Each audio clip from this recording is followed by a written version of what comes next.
Hello. Alright. These are Dragon Dogma 2 tips to help you get ready. So for tip number 1 is to always remember to pack and manage different consumable items that you carry with you.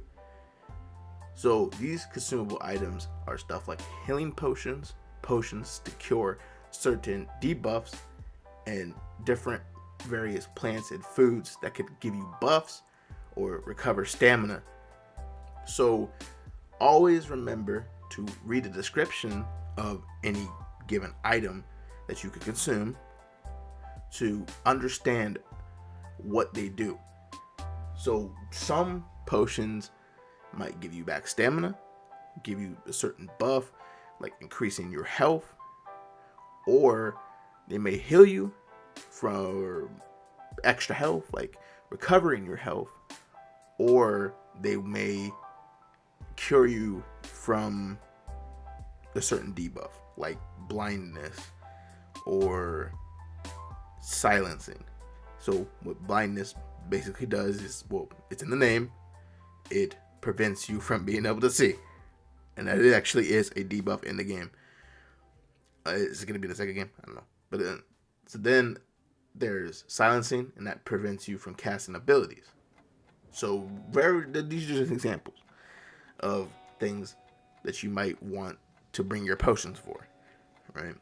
Especially if you know that what you're going to be fighting against, or what to suspect in any given area within the map. So make sure to read these descriptions to understand what you're bringing with you, and bring what is important, because this also plays into inventory management.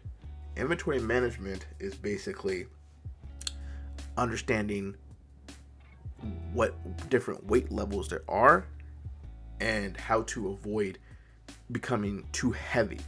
So for everything that you equip on your character or carry in your inventory, all contributes to a weight level. So picking items like potions, herbs, or any other things like that, from bombs to special type of arrows or different ores or crafting materials that you find, to weapons and armor, all contribute to how heavy a character is, from your main character to your pawns. So make this mental note that you want to take what is most important, and if what is important is too heavy to put on your main character, you can also take those items and put it on a pawn to kind of separate the weight out, to prevent you or your pawns from becoming too heavy. So these various different weight levels that you want to look out for, there is very light, where it's basically as light as possible. Then there is light, where you're still very light and you don't really have that heavy of a slow down burden. As the more in weight you go in these levels, the slower your character becomes, and pawns as well. This goes for. Then you'll go up into the average weight, where you still move somewhat quickly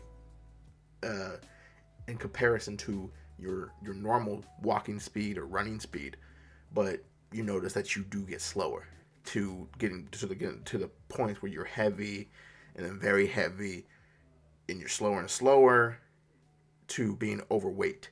So overweight is something that you really don't want to do, and that's when you get into the red state of weight.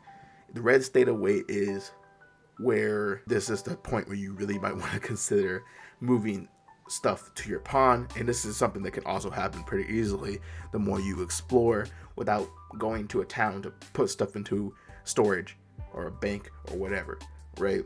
The second game is anything like the first game. You do actually have a skill that you can unlock as you play the game that will allow you to carry more weight. But if that's not the case, then weight management is definitely going to be a lot more of a focus that you are going to need when you're going into the second game. So I'm just going to explain this to help understand how weight works. Yes, stuff you carry in your inventory does contribute to weight, and yes, stuff you do equip on your character contributes to weight. So then we have traveling.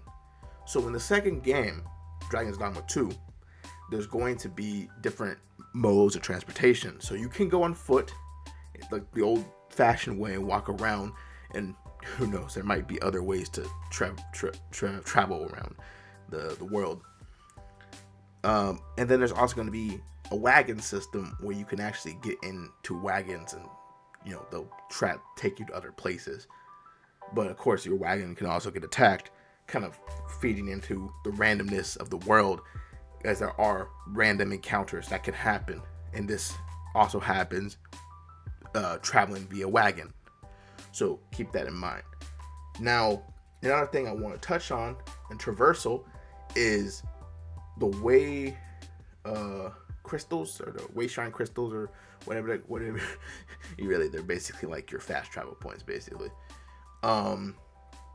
So you have your port crystals.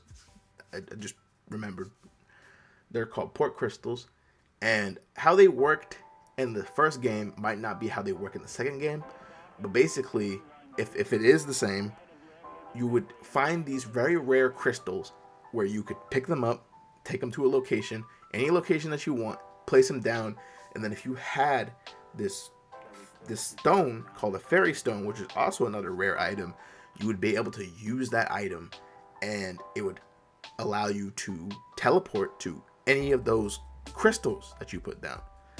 So there was also a infinite version of these fairy stones, kind of trivializing fairy stones, where you basically didn't need to have any more fairy stones because you could just use this fairy stone infinitely.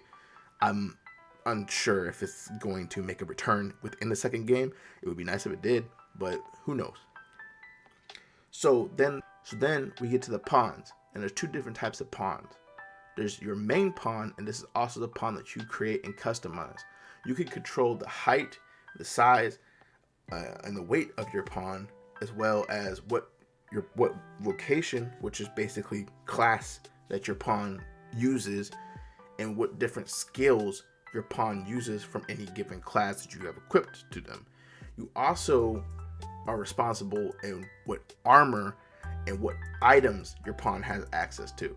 So if you want your pawn to carry a bunch of health potions or a bunch of herbs or whatever, you will give those to your pawn, and your pawn will have access to them. Your pawns are also capable of picking up various different items. So if they find a chest, they'll open the chest and pick up whatever is inside if you don't do it. So your pawns can actually pick up stuff on their own, and they'll actually go out and act to either give you an item that you might need. So say you personally run out of health potions out of your inventory, and let's say a pawn has a health potion and they realize that your health is very low, they will actually provide you one of their potions to heal you, or a potion that they found that can heal you. This is also for any type of debilitation.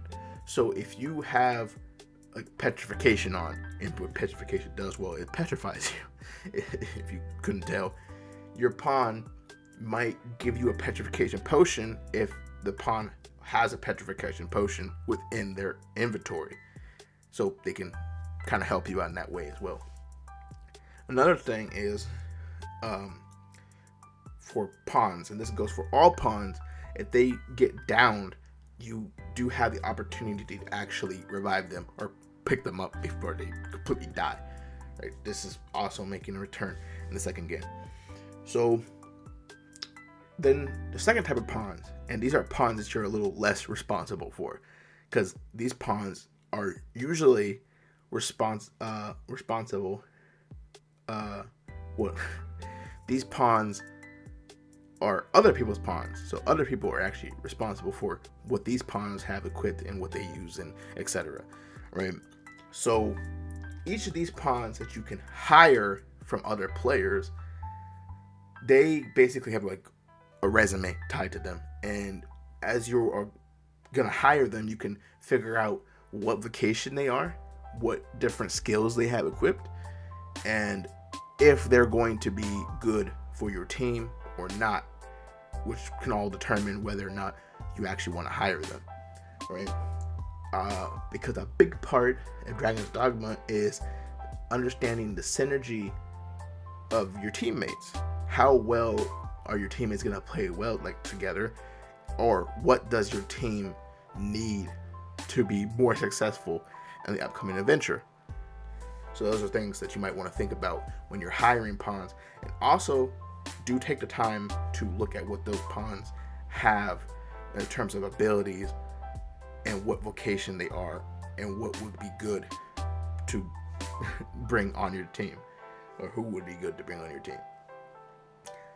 Also, I understand that if you are new and you probably might not know what all the abilities do, just feel free to experiment, and this will be a good learning time to if you have a pawn that has a different ability or a different passive that you might not recognize, maybe it might be a good idea to bring them along to kind of figure out what that does. It's always a good thing to do, to experiment. Then this is another thing that I want to mention, and this is also something that I had to learn the hard way when I first started playing Dragon's Dogma, is the importance of the lantern. And I know this is such a basic thing to say, is yes, bring a lantern. If you're not familiar with Dragon's Dogma gets really dark at nighttime, and it gets really dark in caves. Pretty much anywhere it gets dark, it gets really dark. So bring a lantern. And further point with lanterns is bring oil. Either you could purchase oil or you could find oil out in the world. Always remember to bring oil for your lantern. Also, give a lantern to your pawn. Your pawns can also equip lanterns to help light the path as well. Now, still bring a lantern on your own character, even if you have a lantern on your pawn, because your pawns do kind of lag behind you. They follow you. You don't follow the pawns most of the time. I understand that in the second game, there's going to be pawns that can guide you to different locations that you need to go to, but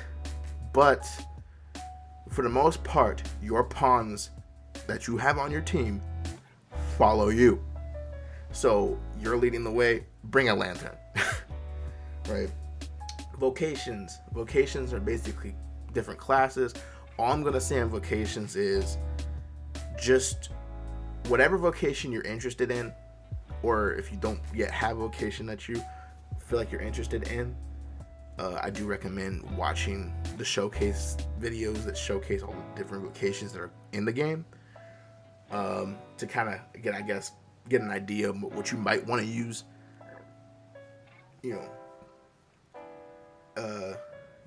so you can just get that idea.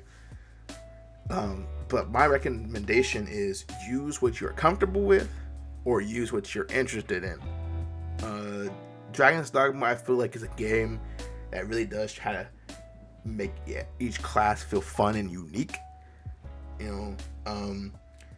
I've played, in the first game, I played every single class, leveled up every single class to the max, and I enjoyed every single class. Because sometimes when you're playing classes in the game, you're thinking, oh, this is the class my favorite, I'm probably never going to switch. But then you play the game for like 100 plus hours and you kind of get bored of doing the same stuff, right? Not to say the classes are boring, I'm just saying eventually you kind of want a change. And always feel free to change your vocations, and I understand that there are different methods that you have to do to unlock different vocations within the game, for the second game anyway. So maybe those are things that you also want to seek out, or a side note that you want to put out there to say, hey, you know what, I want to play Mystic Spearhand, which looks like a very cool class. It's a new class to Dragon's Dogma, and it looks like a very cool class to play. So maybe that's a class that you might want to go for and unlock to play as. And once again, similar to pawns, you also are responsible for what class you play, what class you level up, and what class or what skills you have equipped on any given class that you're playing. I know I'm kind of interchanging the word vocation and class. I mean, it's pretty much the same thing, right? So then, that's pretty much it.